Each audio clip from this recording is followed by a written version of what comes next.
संगम की धरती पर जनवरी 2025 में आयोजित होने वाले महाकुंभ को लेकर तैयारियां जोरों शोरों पर हैं।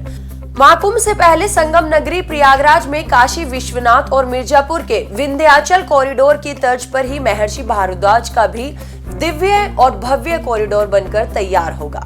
कॉरिडोर निर्माण को लेकर नए साल में प्रयागराज विकास प्राधिकरण का बुलडोजर एक्शन भी शुरू हो चुका है। कॉरिडोर निर्माण की जद में आने वाले 35 मकानों को विकास प्राधिकरण के लिए तोड़ा जा रहा है।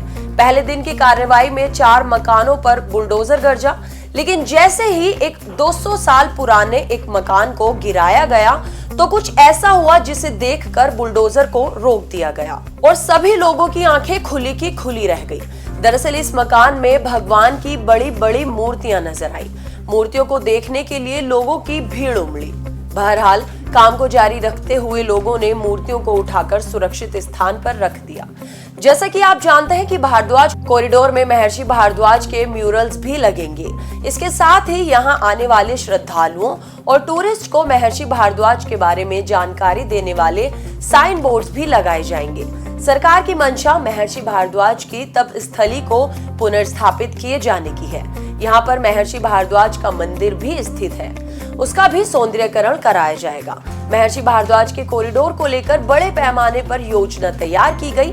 प्रसाद की दुकानों को भी ठीक ढंग से स्थापित कराया जाएगा। भारद्वाज कॉरिडोर हिंदू मंदिर शैली पर आधारित होगा। यूपी प्रोजेक्ट कॉरपोरेशन को इस पुनर्निर्माण के लिए कार्यदायी संस्था बनाया गया। महर्षि भारद्वाज के महत्व को समझाने के लिए ही म्यूरल्स लगेंगे।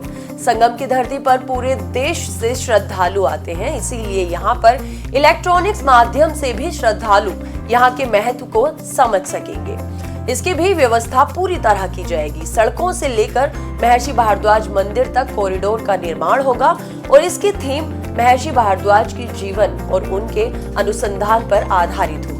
छोटे छोटे निर्माण को ध्वस्त कर यहाँ पर आरती स्थल का भी निर्माण किया जाएगा। परिसर में किए गए अतिक्रमण को भी हटाया जाएगा। कॉरिडोर का एक भव्य गेट भी तैयार किया जाएगा। कॉरिडोर प्रोजेक्ट के तहत भारद्वाज कॉरिडोर को इसकी प्राचीन और पौराणिकता के साथ स्थापित किया जाएगा ताकि विश्व पटल पर ये तीर्थ स्थल के रूप में विकसित हो सके। इसी तरह के और भी वीडियोस देखने के लिए सब्सक्राइब कीजिए इंस्टा फीड।